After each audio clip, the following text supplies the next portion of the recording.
Hello tout le Hello, monde. les Minous 3. On vous a fait les 2 choses qu'on vous conseille pas de faire et du coup là on veut vous faire les 4 choses qu'on a le plus aimé dans tout ce qu'on a fait dans le Péloponnèse. Encore une fois, si vous voulez en savoir plus, vous pouvez aller voir notre vidéo sur YouTube. Vas-y. Alors moi je vais commencer par Épidore. J'aime beaucoup les ruines, donc on va commencer par Épidore. Dans Épidore se trouve un immense théâtre magnifique, un ancien théâtre du coup grec, Très bien où conservé. très bien conservé. Vous pouvez monter tout en haut du théâtre et faire un ensemble d'écho, etc. C'est vraiment très joli. Il y a une très belle vue, mais il n'y a pas que ça également. Il y a un mini musée qui n'est pas exceptionnel celui-là, mais il y a tout un ensemble de ruines, etc. Et c'est vraiment très joli. Il y a pas mal de choses à visiter. Le théâtre est quand même l'attraction principale, on va dire. Mm. Mais pas si du temps pour visiter d'autres petites choses, parce qu'il y a plein d'autres choses qui sont aussi également conservées, où il reste des pylônes, des ruines, etc. Et c'est vraiment pas mal.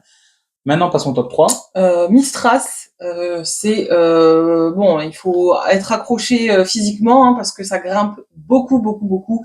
Mais c'est du coup sur plusieurs niveaux dans les montagnes, une ancienne cité byzantine incroyable avec plein de petites églises. Du coup, il y avait un ancien château tout en haut, franchement magnifique. Il y a un monastère qui a été réhabilité, donc il y a vraiment des gens qui vivent dedans et bon, du coup ça se voit qu'il y a de la vie, etc.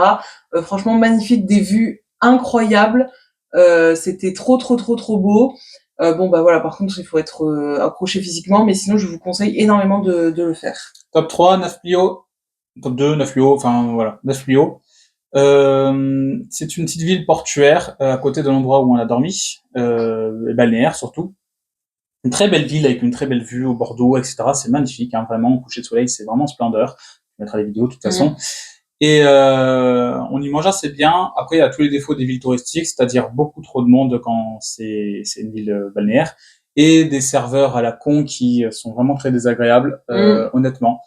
Donc du coup, c'est très sympa. Allez-y quand même pour passer le soir, pour manger, pour boire un coup, c'est vraiment très bien. Il n'y a rien à visiter pour autant, mais Ouais. en vrai, c'est très agréable le soir. Donc on vous conseille d'y aller le soir. Et le dernier, Et pour finir, une presqu'île qui s'appelle Elaphonissos et c'est magnifique, paradisiaque, du sable blanc, de l'eau turquoise. Franchement, c'était hyper cool, hyper déconnectant, hyper reposant.